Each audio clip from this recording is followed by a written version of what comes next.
રાજકોટ ભાજપના નેતાઓને DCP Shri traffic પૂજા યાદવે કરાવ્યું કાયદાનું ભાન। કિસાનપરા ચોક ખાતે ટ્રાફિક ડ્રાઈવ અંતર્ગત કરાવ્યું કાયદાનું ભાન। કાળા કાચવાળી ફિલ્મ લઈને કાર લઈને નીકળેલા ભાજપના નેતાઓને કરાવ્યું કાયદાનું ભાન। વધુ વિગત જે.બી. ગઢવી એસીપી ટ્રાફિક રાજકોટે આપી, તેમજ ડોક્ટર દર્શિતાબેન શાહ ધારાસભ્ય ભાજપે વધુ માહિતી આપી હતી। અહેવાલ દીપક રાઠોડ।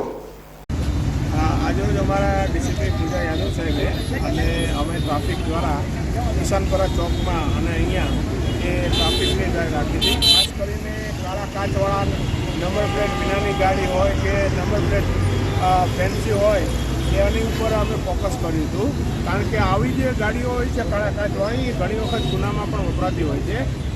तो एवी जे गाड़ीओ छे एने अमे मतलब केसो करेला है।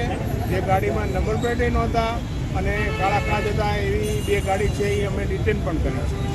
आपने भलामणनो दौर पण शरू थयो हतो शुं?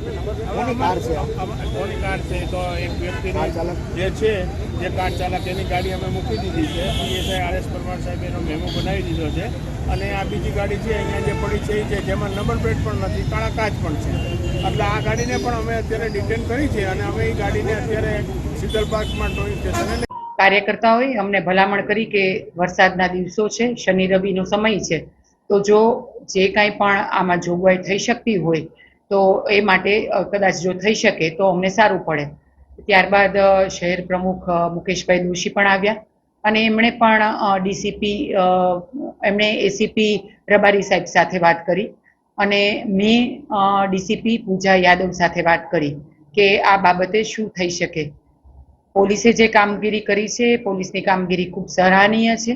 રાજકોટનો એકમાત્ર પ્રશ્ન એ ટ્રાફિકનો પ્રશ્ન છે અને એ સંદર્ભે પોલીસે જે કાંઈ પણ કામગીરી કરી છે એ કામગીરી સંદર્ભે મારે ડીસીપી પૂજા યાદવ સાથે વાત થઈ હતી કે આજે બે કાર ડિટેન થઈ છે એમાં શું થઈ શકે। એ લોકોએ બંને કારનો આરટીઓનો મેમો જે તે કાર ચાલક હતા એમને અમારા કાર્યકર્તાને આપેલો હતો।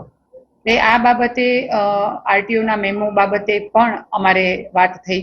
તો આરટીઓ ઓફિસ ગઈકાલે શુક્રવારે સાંજે 6:30નો કાર્યક્રમ હતો, એટલે આરટીઓની ઓફિસ છે એ બંધ થઈ ગઈ હતી અને ત્યારબાદ એમણે એવું જ કીધું, પૂજા યાદવે પણ કાર ચાલકને એ જ રીતે સમજાવ્યું કે આપ આરટીઓએ જઈ અને આ મેમોમાં જે દંડની રકમ છે એ દંડની રકમ આપ ભરી આપશો તો આપની કાર છે એ તરત જ છૂટી થઈ જશે। પરંતુ 6:30 થઈ ગયા હોવાથી આરટીઓની ઓફિસ બંધ થઈ ગઈ હતી। એટલે ત્યારબાદ અમે પૂજા યાદવ જે ડીસીપી છે એમની સાથે ફરીથી પરામર્શ કરી અને એમને કીધું કે આમાં કોઈ પણ ન્યાય વિરુદ્ધનું કાર્ય કરવાનું નથી, કોઈ પણ કાયદાનું ઉલ્લંઘન કરવાનું નથી। જે કાંઈ પણ કાયદાકીય જોગવાઈ હોય એ બાબતે તમે અમને માર્ગદર્શન આપો કે જેથી કરીને અમે કાર્યકર્તાને એ રીતે સમજાવી શકીએ। આથી એમણે જ અમને માર્ગદર્શન આપ્યું કે આમાં બે જોગવાઈ હોય છે કે એક તો આરટીઓએ જઈ અને દંડની રકમ ભરી દે એટલે તરત જ એમની કાર ત્યારે ને ત્યારે જ છૂટી થઈ જાય, અને બીજી જોગવાઈ એવી હોય છે કે એમની ઓરિજિનલ આરસી બુક, ગાડીની ઓરિજિનલ આરસી બુક એ પોલીસ સ્ટેશનમાં જમા કરાવે અને પછી જ્યારે એ આરટીઓ ઓફિસ જઈ અને દંડની રકમ છે એ ભરે અને એ ભર્યા બાદ એ પહોંચ અમને બતાવે એટલે ગાડીની ઓરિજિનલ આરસી બુક અમે એમને પરત આપીએ। ત્યાં સુધી ગાડીની ઓરિજિનલ આરસી બુક છે એ અમારા કબજામાં રહે છે। આ કાયદાકીય જોગવાઈ છે, કોઈ નિયમ વિરુદ્ધનું કાર્ય કરવામાં આવ્યું નથી, કોઈ નિયમનો પણ ઉલાળ્યો કરવામાં આવ્યો નથી, પરંતુ જે કાંઈ પણ અમને પોલીસ વિભાગ દ્વારા માર્ગદર્શન મળ્યું એ માર્ગદર્શન અનુસાર સંપૂર્ણ ન્યાયિક તપાસ અને કરવામાં આવી છે। બંને કાર્યકર્તાઓને સમજાવી દેવામાં આવ્યા છે। બંને કાર્યકર્તાઓ જે કાંઈ પણ પોલીસ દ્વારા દંડની રકમ છે એ પણ ભરી દેશે।